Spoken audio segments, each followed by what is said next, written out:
एक कितने भी उच्च पद पर बैठ जाओ, कितनी भी बड़ी उच्च पद पर पहुंच जाओ, ये शिव महापुराण की कथा कहती है, पर्वत से नदी कब दूर होती है? पर्वत जब कठोर हो जाता है तो नदी चली जाती है, व्यक्ति जब कठोर हो जाता है तो लोग दूर हट जाते हैं, पर व्यक्ति में जब नम्रता रहती है तो सारी दुनिया अपनी होती चली जाती है, सबका प्यार मिलता चला, सबका।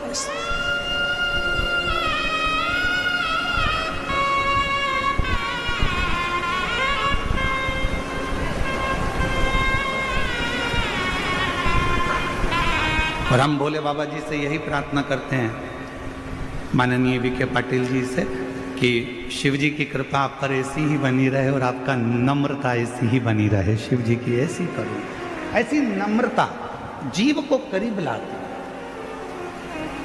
आपके भीतर की सरलता शिव को करीब लेकर आती। हमने ऑनलाइन कथा में एक बात कही थी जलगांव से कि शिव को पाने का सबसे सुंदर तरीका कौन सा है? तो जलगांव की कथा में कहा था शंकर जी को पाने का सबसे सुंदर तरीका है अपनी वाणी का प्रयोग करो, शिव को पुकारो।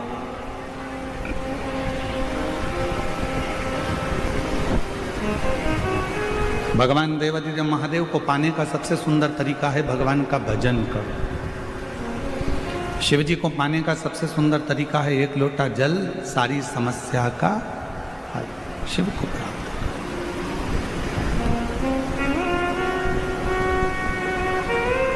दो परीक्षा होती है, एक परीक्षा होती है लिखित, एक परीक्षा होती है मौखिक। बोलो जी जी हाँ, सही है कि गलत है? जम के तो बोलो।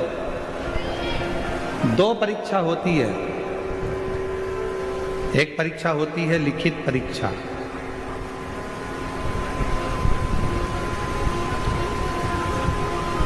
और दूसरी परीक्षा होती है मौखिक परीक्षा। लिखित परीक्षा में लिखना पड़ता है और मौखिक परीक्षा में बोलना पड़ता है।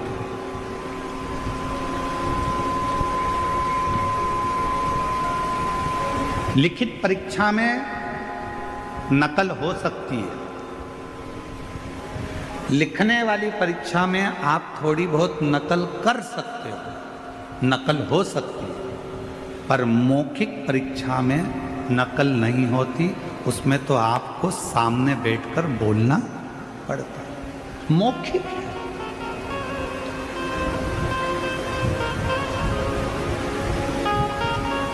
लिखित परीक्षा के नंबर थोड़े बहुत कट सकते हैं, पर मौखिक परीक्षा जो लेने के लिए बैठा है वो आपके बोलने के तरीके को देखकर नंबर बढ़ा भी देता है और नंबर चढ़ा भी देता है और तुम्हें पास करा भी देता है। मौखिक परीक्षा। लिखित परीक्षा में नकल हो सकती है, लिखित परीक्षा में आपके नंबर कम हो सकते हैं, पर मौखिक परीक्षा में आपके नंबर बढ़ सकते हैं, टीचर आपके नंबर बढ़ा सकता है। वो मौखिक परीक्षा। मौखिक। उसी तरह शिव महापुराण की कथा कहती है कि मेरे देवादिदेव महादेव को यदि प्राप्त करना है तो मौखिक परीक्षा दो। मौखिक परीक्षा मतलब सवेरे से लेकर शाम के बीच में जितनी बार बन जाए अपने मुख से श्री शिवाय नमस्तुभ्यं, श्री शिवाय नमस्तुभ्यं, श्री शिवाय नमस्तुभ्यं, श्री शिवाय नमस्तुभ्यं। ये मौखिक परीक्षा है। आप जितना पुकारोगे, गज ने पुकारा, भगवान गरुण चढ़कर आ गए, उस हाथी की पुकार सुनकर, उस गज की पुकार सुनकर। ग्राह का शीश काट दिया, हाथी का पांव छुड़ा दिया।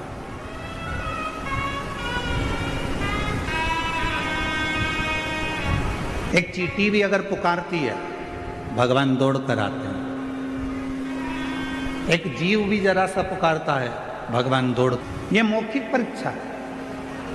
आप जितने प्रेम से परमात्मा को पुकारोगे, आप जितने प्रेम से भगवान को बुलाओगे, मेरा परमात्मा उतने प्रेम से दौड़ कर आता है। जब आप और हम शिव महापुराण की कथा को सुनते हैं, भगवान शंकर की कथा को श्रवण करते हैं और कथा सुनने के बीच में बैठकर श्री शिवाय नमस्तुभ्यम जब आंख बंद कर कर, नेत्र बंद कर कर, हाथ जोड़कर जब हम शिव का मंत्र उच्चारण करते हैं और बाद में जब अपने दिल की बात कहते हैं, तो मेरा शंकर भगवान वो 3 महीने में पूर्ण कर ही देता है। ये पुकार है। जब आप और हम दिल से जब उसको पुकारें, उसको बुलाएं और उसको अपने दिल का हाल सुनाएं, अपने मन से कुछ उसको कहकर सुनाएं, तो वो सुनता है।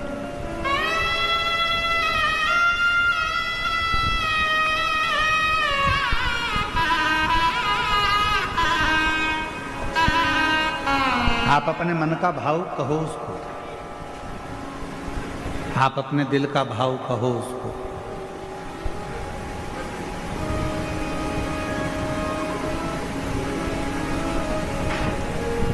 केवल टाइम बर्बाद करने के लिए शिव महापुराण की कथा में बिल्कुल मत जाओ। अपना समय बर्बाद करने के लिए शिव महापुराण की कथा में बिल्कुल मत जाना। यदि आए हो, पंडाल में जगह नहीं है, बाहर जहाँ छांव मिल जाए वहाँ बैठकर जितनी देर की कथा मिल जाए उतनी देर की सुनना।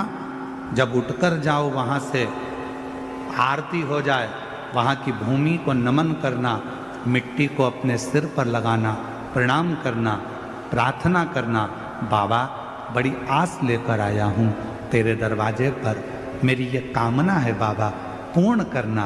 3 महीने में मेरा भी पत्र व्यासपीठ पर पहुँचे, ऐसी कृपा करना बाबा। उससे प्रार्थना होती होंगी तुम्हारे क्षेत्र में। शिरडी तो पवित्र नगरी है, शिरडी में तो बहुत कथाएं होती होंगी, बहुत कथावाचक आते होंगे, बहुत बड़े बड़े आयोजन होते होंगे, बहुत बड़े बड़े फंक्शन होते होंगे। हम मानते हैं जितने भी आयोजन होते हों हम उन सबको नमन करते हैं, प्रणाम करते हैं, दंडवत करते हैं। बहुत बड़े बड़े वक्ता भी आते होंगे, श्रोता भी आते होंगे, हम उन सब के चरणों को नमन करते हैं। बहुत बड़ी बड़ी कथा भी होती होगी, हम उन सब के चरणों को नमन करते हैं। पर ये शिव महापुराण की कथा केवल कथा नहीं है। आप इसको कथा समझो ही मत। ये 5 दिन की कथा 4थे दिन में चल रही है। कल सुबह 8 बजे से 11 बजे तक इस पंडाल में कथा हो जाएगी। टीवी पर 1 बजे से 4 बजे तक लोग देख लेंगे। 11 बजे यहाँ कथा होने के बाद सब अपने अपने घर को चले जाएंगे। इसको कथा मत समझो कि तुम कथा में आकर बैठे हो। शिरडी क्षेत्र में ढेरों कथा होती होगी, बड़ी बड़ी कथा होती होगी, हम मना नहीं करेंगे। जितने वक्ता, जितने श्रोता, सबको नमन करते हैं, क्योंकि धर्म नगरी है शिरडी, हम उसको प्रणाम करते हैं। पर कोई कहे कि ये शिव महापुराण की कथा है, नहीं भाई, ये 5 दिन मेरे शंकर जी से अपने दिल की बात कहने के लिए एक बेटा और बेटी अपने बाप के पास आते हैं और अपने पिता से कहकर जाते हैं।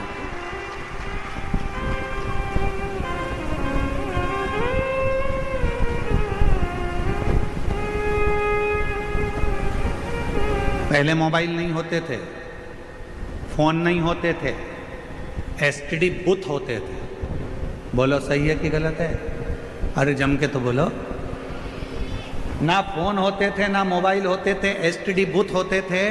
लोगों को बात करना रहती थी तो अपना टाइम निकालकर एसटीडी बूथ पर जाते थे, नंबर डायल करते थे और फोन पे बात करते थे। अपने दिल का हाल उस एसटीडी बूथ के कक्ष में एक कमरा होता था, छोटा सा डब्बा होता था एसटीडी का, उसके अंदर दरवाजा बंद कर कर आप अपने दिल की बात कहते थे। पसीना टपकता रहता था। वो एसटीडी बूथ में एसी नहीं लगा होता था, पसीना टपकता था, दरवाजा बंद था। कोई अपनी बात ना सुन ले, एसटीडी बूथ का दरवाजा बंद कर कर हम बात करते थे। 5 मिनट, 10 मिनट और ज़्यादा बात करना हो तो 20 मिनट, 1 घंटा हम अपने दिल की बात उस एसटीडी बूथ के अंदर बैठ कर करते थे।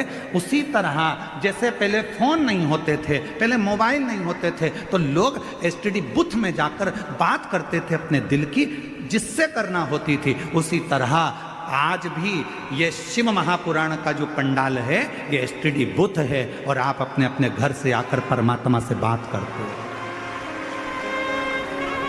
यहां बैठकर आप शिव से बात कर रहे हो, यहां बैठकर आप शंकर जी से बात कर रहे हो, यहां बैठकर आप अपने दिल का हाल अपने देव अधिदेव महादेव को श्रवण करा रहे हो।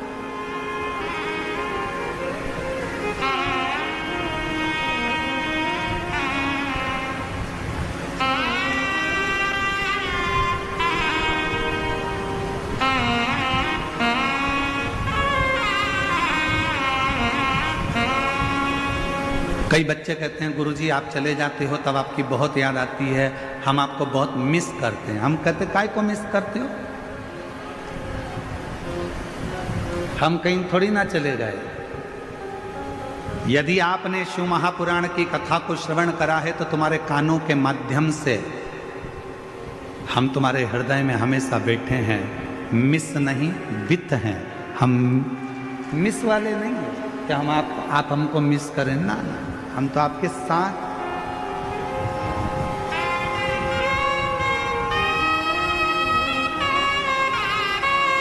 और मैंने तेरे ही भरोसे बाबा, तेरे ही भरोसे हवा बिच उड़ती जावांगी बाबा, डोर तो छड़ी में कटी जावांगी। भोले मैं तेरी पतंग शंभो, मैं तेरी पतंग हवा बिच उड़ती जावांगी बाबा, डोर तो छड़ी में कटी जावांगी। आप शिव से बात करने के लिए यहां केवल कथा सुनने के लिए नहीं आए।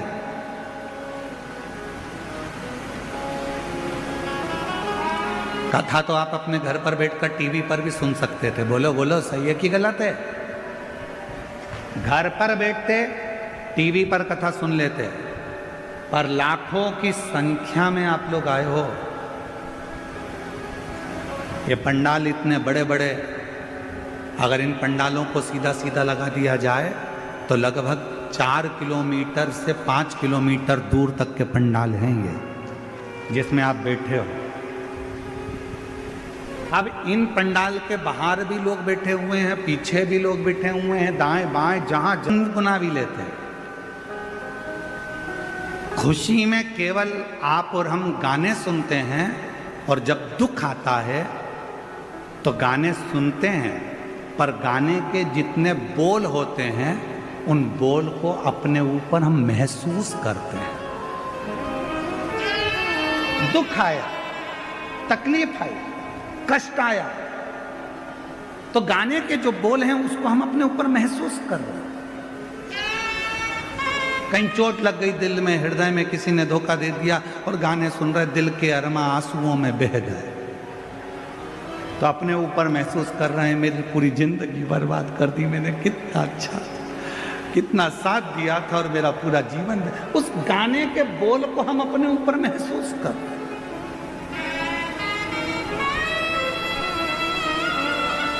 खुशी में गाने सुनते हैं, दुख में गाने के बोल को अपने ऊपर महसूस करते हैं। शिव महापुराण की कथा कहती है 3 घंटे की कथा में आप 2-2.5 घंटे कथा सुनते हो। 2-2.5 घंटे की कथा में आप जब 5 मिनट श्री शिवाय नमस्तुभ्यम कहने का आए, भोला मेरा सब दुख काटो ये बोलने का आए, उस समय पर शंकर को अपने पास में महसूस करना प्रारंभ करो कि मैं शिव मेरे पास में बैठे हैं और मैं शंकर को अपने हृदय का भाव कर रहा हूं।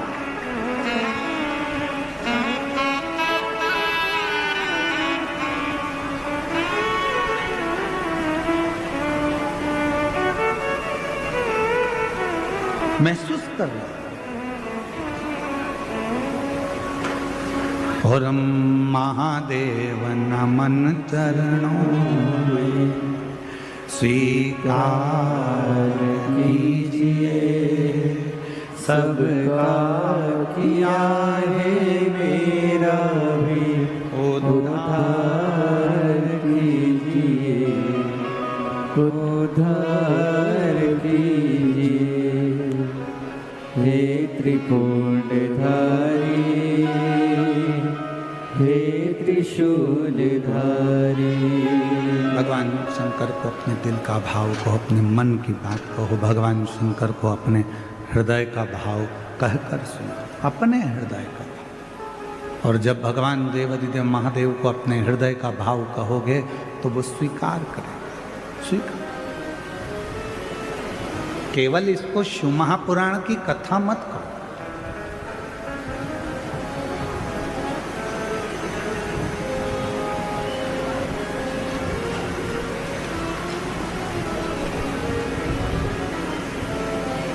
उसकी प्राप्ति का केंद्र बिंदु है ये शंकर की कथा।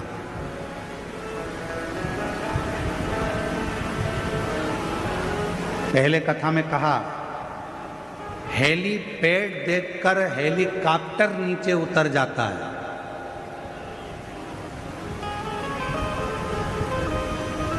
हेलीपैड देखकर हेलीकॉप्टर नीचे उतर जाता है और शिव महापुराण कथा का पंडाल देखकर मेरा देवाधिदेव महादेव नीचे उतर जाता है।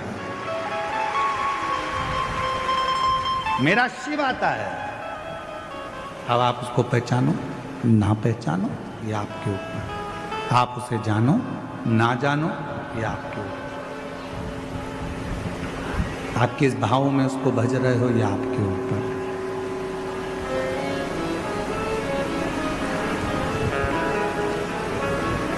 शिव कथा कह रही है। एक बार मां पार्वती जी भगवान शंकर जी को लेकर अपने पिता हिमालय राज जी से मिलने के लिए गए।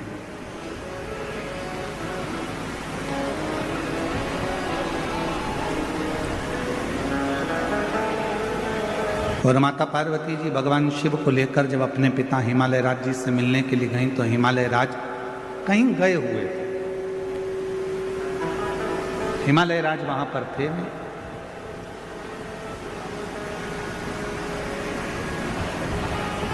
पार्वती जी अपनी मां मीनावती के पास पहुंची और मां मीनावती की गोद में सिर रखकर मां पार्वती जी लेट गई।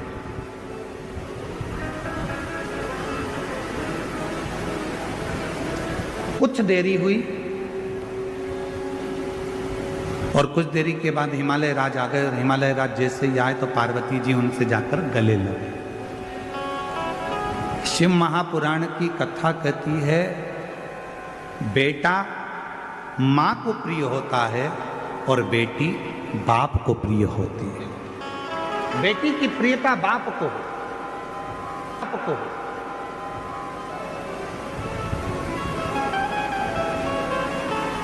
बेटे की प्रियता मां को हो।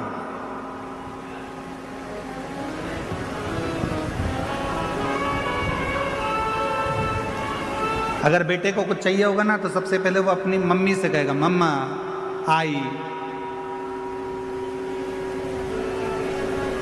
500 रुपए की जरूरत है, आई पापा से कहना दिलाना, भाऊ से बोलना 500 रुपए दे। बेटे को जरूरत होती है तो वो अपनी माँ से कहता है, और बेटी को किसी भी चीज की जरूरत होती है सबसे पहले अगर बेटी बोलती है तो अपने पापा से कहती है पापा ऐसी बात है, मुझे पढ़ाई करना है, इस कॉलेज में जाना है, इस स्कूल में जाना है, मुझे ऐसा करना है, मुझे ये कोचिंग करना है, मुझे ये करना है। उसकी प्रियता उसके पिता से।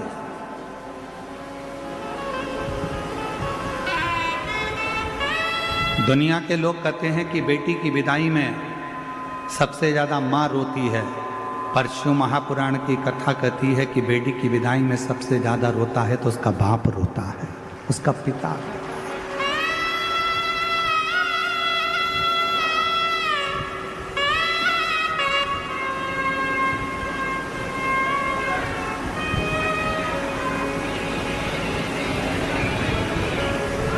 दुनिया का एक दान